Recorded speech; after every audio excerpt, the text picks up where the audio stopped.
Hello दोस्तों, कैसे हैं आप लोग? बढ़िया। तो कोई बात नहीं, वीडियो को शुरू करते हैं। तो जैसा कि हमने पिछले वीडियो में देखा था कि सभी लोग पार्टी कर रहे होते हैं, तो अभी आगे शुरू करते हैं। और हमें फ्यूनरल सेरेमनी का सीन दिखाया जाता है, जहाँ पर कई लोग आए होते हैं लेकिन एक सीट खाली होती है। और फिर सीन कट होकर एक आदमी को बताया जाता है जो और कोई नहीं रूडी होता है अपनी पास्ट लाइफ में, और वो कंप्यूटर पर वो वाली वीडियो देख कर हिला रहा होता है। तभी हमें कुछ लोगों को दिखाया जाता है जो हाथों में बैट लिए हुए रूडी की ओर आ रहे होते हैं, और फिर वो रूडी को मार कर घर से बाहर निकाल देते हैं। फिर रूडी नंगे पैर सड़क पर जा रहा होता है। तभी हमें एक लड़की को दिखाया जाता है जो दो लड़कों से बहस कर रही होती है। तभी एक ट्रक उनकी तरफ आ रहा होता है। यह देखकर रूडी उनको बचाने जाता है और उसका एक्सीडेंट हो जाता है। तभी सीन शिफ्ट होता है और हमें प्रेजेंट लाइफ में रूडी को बताया जाता है जो एकदम से जाग जाता है, जो अर्थ मैजिक का प्रैक्टिस कर रहा होता है। रूडी बोलता है, मेरा मैजिक लेवल तो बढ़ गया है लेकिन मेरा माना खत्म हो जाता है। माना मैजिक को यूज करने के लिए काम में आता है। मैजिक अलग चीज़ है, माना अलग चीज़ है। आप बाइक और पेट्रोल को समझ सकते हैं, बाइक को मैजिक समझ सकते हैं और माना को पेट्रोल समझ सकते हैं। जब तक माना रहेगा बाइक चलेगी या मैजिक यूज़ होगा। जब माना ख़त्म हो जाएगा तो मैजिक नहीं यूज़ कर पाएंगे। तभी हमें पॉल और जेनिथ को दिखाया जाता है जो वही काम कर रहे होते हैं 18+ वाला, और उसकी आवाज़ें ज़ोर ज़ोर से सुनाई दे रही होती है। उन्हें सुन रोडी बोलता है कि अब की बार वो मुझे एक छोटी बहन देकर ही मानेंगे, मुझे छोटा भाई नहीं चाहिए। ये सोचते हुए रूडी बोलता है, क्यों ना उनके आज मजे लिए जाए कि मम्मी पापा आप नंगे होकर यह क्या कर रहे हो। भी वो दरवाज़ा खोलता है और उसे रॉक्सी दिखती है जो भी मूड में आ गई होती है और हाथ लगा रही है। अभी समझ जाओ वो मूड में आएगी तो क्या हरकतें करेगी। तभी रूडी अपने मन में बोलता है कि अभी रॉक्सी भी बड़ी हो गई है, और वो रूम से बाहर आ जाता है और बोलता है, मैंने उसे नहीं देखा, उसने मुझे नहीं देखा, बात खत्म। लेकिन आज आंखों को बड़ा सुकून मिला है। तभी सीन शिफ्ट होता है और हमें बताया जाता है कि रॉक्सी को आए हुए 6 महीने हो गए और वो यह एक अच्छी टीचर भी है और उसकी क्लासेस मज़ेदार भी होती है, जिसके कारण मैं अभी इंटरमीडिएट लेवल का मैजिक भी आराम से कर सकता हूँ। तभी रात का सीन होता है और रूडी बोलता है, अब हम रात को मैजिक क्लासेस लेते हैं, लेकिन इसका मतलब यह नहीं कि हम टैक्सी बातें भी करते हैं। फिर हम देखते हैं कि रूडी रॉक्सी से पढ़ रहा होता है। रूडी रॉक्सी की जगह को झुककर देख रहा होता है जहाँ पर समझ जाओ दो टांगों के बीच में। तभी रॉक्सी उसको सिर पर बुक मार कर उठा देती है। इससे रूडी मन में बोलता है, मुझे बच्चे जैसी हरकतें करने की कोई ज़रूरत नहीं है। तभी रूडी रॉक्सी से बोलता है, इस दुनिया में डीमन भी होते हैं क्या? जिसे सुनकर रॉक्सी बोलती है, बिल्कुल, मैं भी एक डीमन हूँ। यह सुनकर रूडी बोलता है, क्या सच में? तो रॉक्सी बोलती है, इसलिए पॉल और जेनिथ मुझे देखकर चौंक गए थे। तो रूडी, वो तो इसलिए क्योंकि तुम्हारी हाइट बहुत छोटी है। यह सुनकर रॉक्सी बोलती है, मैं छोटी नहीं हूँ, और वो इसलिए चौंक गई क्योंकि मेरे बालों का रंग अलग है। यह एक डीमन की जाति के बालों का रंग है जिसे सुपर बुलाते हैं। तो रूडी बोलता है, क्या वो डरावने हैं? तो रॉक्सी बोलती, बहुत ज्यादा डरावने। 4 से 5 शताब्दी पहले की बात है। डीमन और ह्यूमन के बीच में लड़ाई हुई तो लेप्लेस की जंग बोलते हैं। उस लड़ाई में डीमंस ने बच्चों और जंग खत्म होने के बाद वो अपनी जगह वापस चले गए।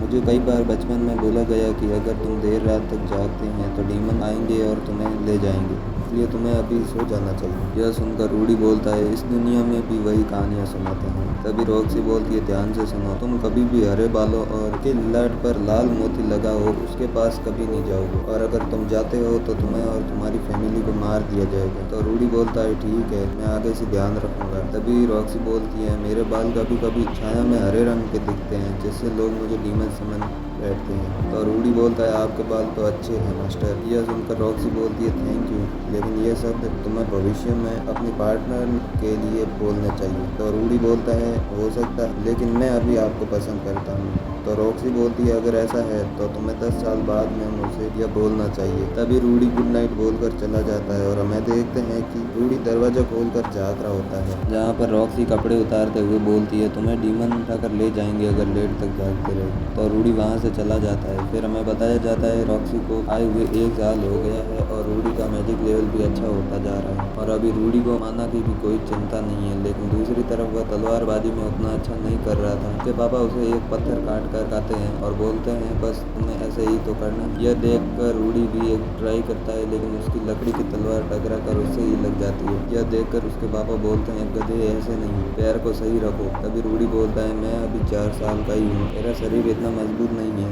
लेकिन मुझे कोशिश करनी होगी। तभी हम देखते हैं रॉक्सी अपने मैजिक से गाँव वालों किसानों की फसल को पानी देने में हेल्प कर रही होती है। और इधर रूडी को देखते हैं जो गाँव के बच्चों को खेलते हुए देख रहा होता है। तभी वो रूडी की ओर देखते हैं, लेकिन रूडी को अपना पास्ट की बातें याद आने लगती है, इससे वो बच्चों से छिपकर दीवार के पीछे बैठ जाते हैं। तभी हमें रूडी का पास्ट बताया जाता है, जहाँ पर कुछ लोग रूडी को परेशान कर रहे होते हैं। तभी रॉक्सी आती है और बोलती है, तुम यहाँ क्या कर रहे हो, तुम ठीक तो हो? रूडी बोलता है, मैं एकदम ठीक हूँ। तभी रॉक्सी बोलती है, मेरे गाँव में एक भी घास नहीं उगती, इसलिए मैं तुम्हें बता सकती हूँ कि मेरे लिए यह नज़ारा कितना सुंदर है। तभी रूडी बोलता है, मैं बहुत खुशनसीब हूँ जिसे आपके जैसी टीचर मिली है। तभी रॉक्सी बोलती है, उधर देखो, तुम्हें उधर पहाड़ दिख रहे हैं, उनके पीछे एक देश जिसे रानोआ कहते हैं। तो रूडी बोलता है, वो जगह कैसी है? तो रॉक्सी बोलती है, वह बहुत ही जगह है, सर्दियों में वहाँ पर बर्फ गिरती है, बर्फें भी बड़ी जम जाती है। यह सुनकर रूडी बोलता है, मुझे भी वहाँ जाना है। तो रॉक्सी बोलती है, उस जगह पर दुनिया की सबसे अच्छी मैजिक यूनिवर्सिटी है, तो वहाँ पर और एडवांस मैजिक लेक्चर और पुरानी बातें बताई जाती है। यह सुनकर रूडी बोलता है, स्कूल मेरे लिए सबसे बुरी चीज़ है। तभी रॉक्सी बोलती है, अगर तुम आगे भी मैजिक सीखना चाहते हो तो तुम्हें उस स्कूल में जाना ही चाहिए। तभी रूडी बोलता है, स्कूल कौन जाना चाहेगा जब तक तुम्हारे जैसी टीचर मेरे को पढ़ा रही है। तो रॉक्सी बोलती है, तुम्हें मुझे मास्टर बोलने की कोई ज़रूरत नहीं है, क्योंकि मुझे पता है तुम एक दिन मेरे को भी पीछे छोड़कर एक जादूगर बनोगे। तुम्हें किसी की कमज़ोर को मास्टर नहीं बुलाना चाहिए। रूडी बोलता है, मुझे फ़र्क नहीं पड़ता। तभी रॉक्सी बोलती है, तुम्हें जल्द ही समझ में आ जाएगा। और हमें अगले दिन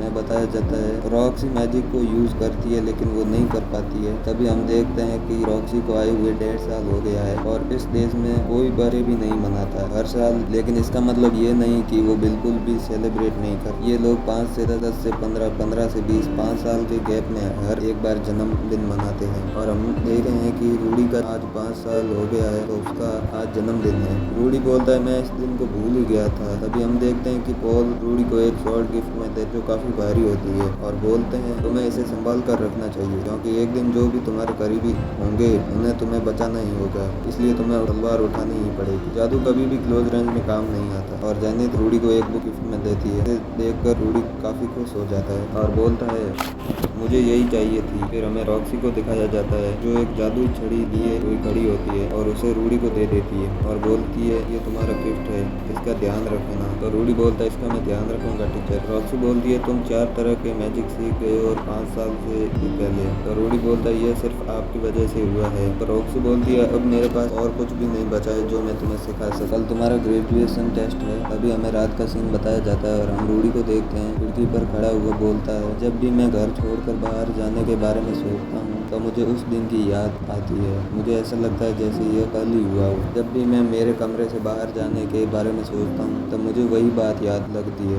और मेरे पैर वहीं पर जम जाते हैं। और फिर हमें सुबह का सीन बताया जाता है जहाँ पर पॉल अपना घोड़े को तैयार कर रहा होता है, क्योंकि टेस्ट के लिए उन्हें गाँव से बाहर जाना था। तभी रूडी बोलता है, हमें कितना दूर जाना होगा? तो रॉक्सी बोलती है, गाँव से बाहर। रूडी बोलता है, ग्रेजुएशन गार्डन में नहीं दे सकते क्या? तो रॉक्सी मना कर देती। जेनिथ बोलती है, लगता है यह मॉन्स्टर डर रहा है। तो रॉक्सी बोलती है, तुम्हें डरने की कोई ज़रूरत नहीं है, मैं तुम्हारे साथ ही हूँ, और अगर कोई मॉन्स्टर हुआ भी तो तुम इतने पावरफुल हो कि उन्हें मार सकते हो। तभी वो बाहर जाने लगते। इसे देखकर रूडी को पुरानी बातें याद आने लगती और वो बोलता है, मैं नहीं जा सकता। तभी रॉक्सी बोलती है, डरने की कोई ज़रूरत नहीं है, मैं तुम्हारे साथ। तभी हम देखते हैं रूडी आंखें खोलता है और लोगों को देखकर बोलता है, मेरी तरफ मत देखो। लेकिन वो रॉक्सी को देख रहे होते हैं, जिससे रूडी का डर खत्म हो जाता है। फिर हम देखते हैं कि वो लोग गाँव के बाहर पहुँच गए होते हैं और रॉक्सी बोलती है, मैं यहाँ पर सेक्रेड मैजिक यूज़ करने वाली हूँ जो मैं एक बार ही यूज़ कर पाऊंगी, इसलिए तुम्हें ध्यान से देखना है। हम देखते हैं रॉक्सी मैजिक यूज़ करती है, जिससे काफ़ी बड़ी बिजली और तूफान जैसा माहौल हो जाता है और वो बिजली जाकर घोड़े पर गिर जाती है। इसे देखकर रॉक्सी डर जाती है और बोलती है, अब मैं क्या करूँ? और रूडी बोलता है, जल्दी से हीलिंग मैजिक यूज़ करो। तो रॉक्सी हीलिंग मैजिक यूज़ करती है और घोड़े को वापस से हील कर देती है। रॉक्सी बोलती है, क्या ये बात तुम हम दोनों के बीच में रख सकते हो? तो रूडी बोलता है, तुम